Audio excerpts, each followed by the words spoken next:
السلام علیکم ورحمۃ اللہ وبرکاتہ۔ اکثر لوگ رمضان المبارک میں یہ مسئلہ پوچھتے ہیں کہ مریض کے متعلق روزہ رکھنے کا کیا حکم ہے، کہ آیا مریض کے لیے روزہ توڑنا افضل ہے، اس کے لیے روزہ رکھنا افضل ہے، یا اگر وہ تو روزہ توڑ دے تو اس کی قضا اس پر لازم ہوگی یا اس پر فدیہ لازم ہوگا، کیا صورت ہوگی اس کی؟ تو اس کے لیے مریض کے لیے، جب مریض ایسے مرض میں مبتلا ہو کہ وہ مرض ٹھیک ہونے کی امید ہو اور مرض زیادہ نہ ہو، مشقت زیادہ نہ ہو مرض میں، تو اس حالت میں اس کے لیے روزہ رکھنا افضل ہے، کیونکہ عبادت جو ہے وہ رمضان میں افضل ہوتی ہے غیر رمضان سے، نسبت غیر رمضان کے۔ تو ایسی صورت میں اس کے لیے روزہ رکھنا افضل ہوگا جب مشقت تھوڑی ہوگی۔ تھوڑی بہت مشقت تو عام روزے دار کو بھی ہوتی ہے، لیکن اتنی مشقت کہ وہ برداشت کر سکے۔ اور اگر ایسی مشقت ہے کہ ڈاکٹر کی طرف سے بالکل منع کیا گیا ہو کہ آپ نے روزہ نہیں رکھنا، اور یا ایسا ہو کہ اس کے ہلاکت کا خطرہ ہو مشقت سے، اور یا سخت تکلیف میں مبتلا ہوتا ہے وہ اگر روزہ رکھ لے، تو ایسی صورت میں اس کے لیے روزہ توڑنا افضل ہوگا، کیونکہ اپنے نفس کی حفاظت جو ہے وہ لازم ہے بنسبت کے روزے کے، کیونکہ روزہ جو ہے اس کی قضا بھی جو ہے وہ جائز ہے آپ کے لیے۔ اللہ رب العالمین نے قرآن میں اس کا حکم دیا ہے کہ فَمَنْ كَانَ مِنْكُمْ مَرِيضًا أَوْ عَلَى سَفَرٍ فَعِدَّةٌ مِّنْ أَيَّامٍ أُخَرَ، کہ اگر جو بندہ مریض ہو اور سفر کی حالت میں ہو تو اس کے لیے روزوں کی قضا جو ہے اتنے ہی دن وہ جو گن لے جتنے دن انہوں نے روزہ توڑا ہے، یعنی اس کی قضا لے کر آئے، یہ حکم ہے اس کے لیے۔ تو اس صورت میں پھر روزہ توڑنا اس کے لیے افضل ہوگا۔ اب اگر ایک بندے نے روزہ توڑ دیا تو آیا اس پر قضا کب لازم ہوگی اور فدیہ کب لازم ہوگا؟ قضا اس صورت میں لازم ہوگی کہ جب وہ بندہ روزہ توڑنے کے بعد اس مرض سے ٹھیک ہو جائے اور اتنا ٹائم اسے ملے کہ وہ روزے کی قضا لے کر آ سکے، اتنا ٹائم اسے مل جائے، تو پھر اس کے لیے جو ہے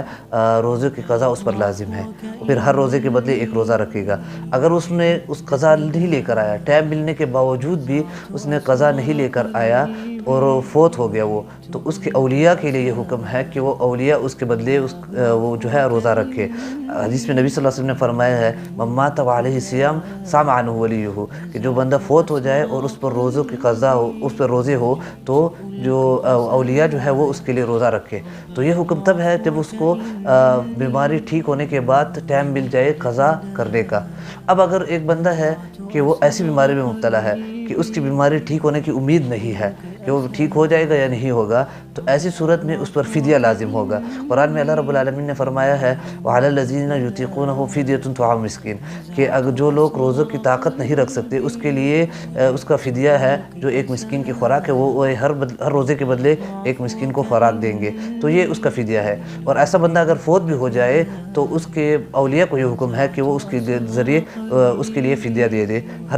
ہر روزے کے بدلے ایک مسکین کو خوراک جو ہے وہ اس کا فدیہ ہے۔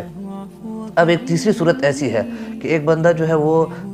روزوں کے بیماری کے بعد ٹھیک ہو جائے اور روزہ رکھنے کا ٹائم اسے نہ ملے، یعنی ایسی بیماری میں ہو جو بیماری اس کی امید کی جاتی ہے کہ یہ ٹھیک ہو جائے گا اور وہ اس میں فوت ہو جائے۔ ایسی بیماری ہے کہ جس میں امید ہے کہ وہ ٹھیک ہو جائے گا اور وہ اس میں فوت ہو جائے، تو اس بیماری میں نہ اس پر قضا لازم ہوگی، نہ اس پر فدیہ لازم ہوگا، نہ اولیاء کو یہ حکم ہے کہ وہ اس کے لیے روزہ رکھے۔ کیوں؟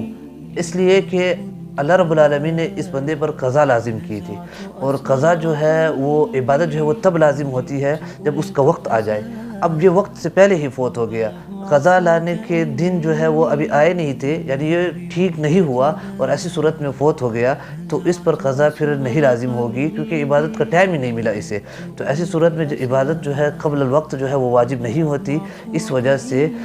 ایسا بندہ جو کہ ایسے مرض میں مبتلا ہو کہ ٹھیک ہونے کی امید ہو لیکن وہ فوت ہو جائے اس میں، یا قضا کا ٹائم نہیں ملے اسے، تو اس صورت میں اس پر کوئی لازم نہیں ہوگا، کیونکہ یہ مکلف ہی نہیں ہے اس پر کہ وہ قضا لے کر آئے۔ اللہ رب العالمین ہمیں سمجھنے اور عمل کرنے کی توفیق عطا فرمائے۔ جزاکم اللہ خیر و احسن الجزا۔